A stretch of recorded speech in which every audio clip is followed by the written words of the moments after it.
My mother-in-law came in and asked the question, where are all the men? The fact that I was in the room when she asked the question gives you some hint as to how I felt in that moment. It was the first Thanksgiving. I'd gone home with my wife, Desi, and we were at her small town in Kansas on the farm. I knew that I didn't have a lot in common with the men in her family, right? Like, she grew up farmer's daughter, driving combines, raising pigs, the whole thing. It's not how I grew up. After Thanksgiving, they had this tradition. All the men would go out and go hunting after Thanksgiving dinner. Nobody told me that. Wasn't invited, didn't get the heads up. I walk in, everyone's wearing flannel, like that's the uniform for the day. That's not what I was wearing. I grew up being taught on Thanksgiving, you dress up a little bit. So when I walked in, I heard somebody make a comment about my blouse behind my back and feeling a little bit out of place. After lunch, the men in the family grabbed their guns. They went out hunting. I was left in the house. The women were in the kitchen making blackberry cobbler, and I just went to hang out. And when I was in the kitchen, my mother-in-law came in from the other room and said, where are all the men? And then one of my wife's aunts said, all the men are outside. I'm like, no, they're not. I'm right here. I mean, just make a little bit of an effort.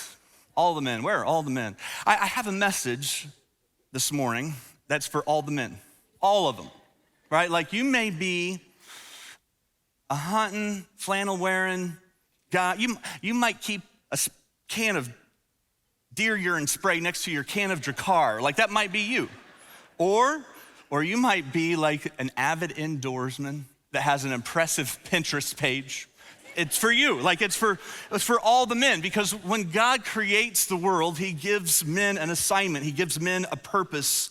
And so I want to talk to men about that today, especially focused and applying this to fathers. You might think that a sermon that talks through the potential impact and influence of dads would be an easy enough sermon to preach, meaning that it's one that we could all agree on, but I would just tell you that this sermon feels a little harder to preach to me today than it would have 15 years ago for two reasons. One, I'm a father now. I was 15 years ago, but I didn't know what I didn't know 15 years ago. And so a sermon like this it's much easier to preach about hypothetically, right? It's much easier to preach when you haven't had 4 teenagers. And so, yeah, 15 years ago, I could talk to you about all the ways a father should be. And in my mind, that's the kind of father I was gonna be. And yet, here's what I would say. My youngest graduated from high school last month. And so, yeah, you can clap for that. Maybe he's here, I don't know. He graduated from high school last month, and my wife and I are in this season where we're becoming empty nesters, which we're really excited about. And yet I would also tell you that in this season, I'm also more aware, maybe than ever before, of things I wish I would have done differently. And some of you get this, right? Like, in this season, you just look back with a certain amount of regret. Moments that you missed, opportunities that you lost. You were more distracted than you meant to be. You had good intentions and it just never quite panned out. And so I'm a little more aware of that than I have been in the past. And so my kids, all 4 of my kids will listen to this sermon and they'll send me messages today. You know, cards or, if we're honest, probably text messages, but that's fine. And they'll encourage me as a dad, but I know the truth. I just know there's a lot I wish I would have done differently. The other reason this sermon is a little bit harder to preach now than it would have been 15 years ago is that it's difficult to talk on the role of father these days because you can't really assume anything. Here's what I mean by that. When cultural ideology says that gender or gender roles are just a social construct and suddenly we find ourselves in this world where simple and obvious truths can no longer be presumed. It makes it hard to talk about being a father if you don't begin with the premise that only men can be fathers. Does that make sense? And so as we talk about this, I want to start in Genesis because God in Genesis makes it clear that he created the world a certain way. Nothing political about what we read in Genesis. Politics didn't even exist at the time. We just read about what God had in mind when he created the world. We read about his way of things working, and he introduces us to men and to women, and he gives men an assignment. And to understand the assignment that we have as fathers, we have to go back to the beginning and see what God's purpose was for man. So Genesis 1:27, so God created mankind in his own image. In the image of God, he created them, male and female, he created them. And so there are these two things at the very beginning of the Bible that is said of all human beings.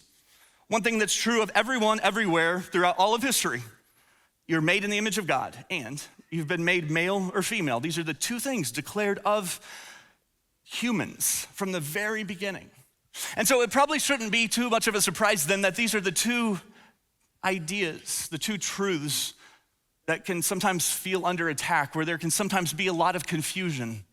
And so just to be very clear, what God ordained from the beginning, first, that everyone, everywhere, for all time, made in his image. That means that everyone has intrinsic value and worth at the point of birth, everyone. It doesn't matter how much different that one person might be than you. They are image bearers of God. It doesn't matter what their heritage might be or their appearance might be, their preferences or their politics. Every time you look at someone, no matter who they are, you are looking at an image bearer of God.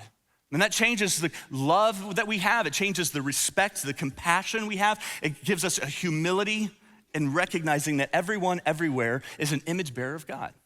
And then the second thing that's just made clear in Genesis 1:27 is that he made them male and female. And then what does God say at this point in creation? He says, it's very good. It's very good. He looks at what he has made and says, it's very good. And so we have thousands and thousands of students and kids going to camp this summer. And these are things that we teach.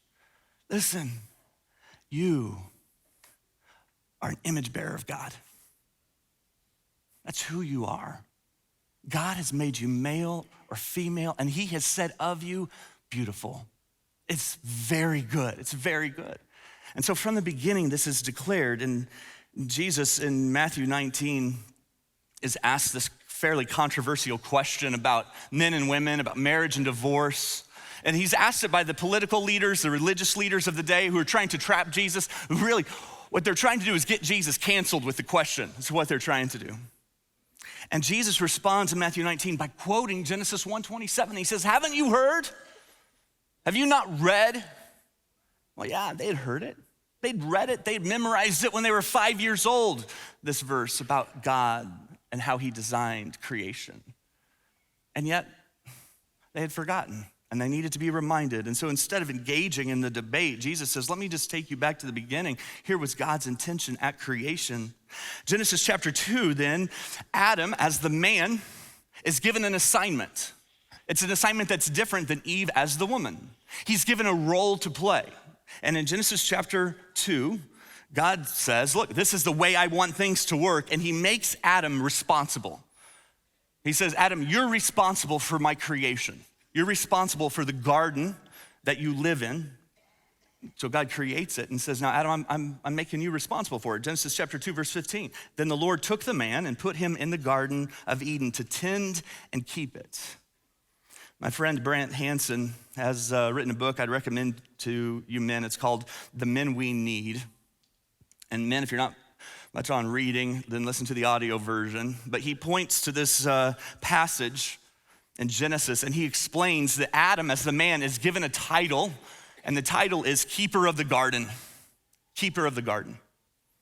And the word in Hebrew here for keeper is shamar, and it could be translated a number of different ways. It's a watcher of the garden, protector of the garden, cultivator of the garden.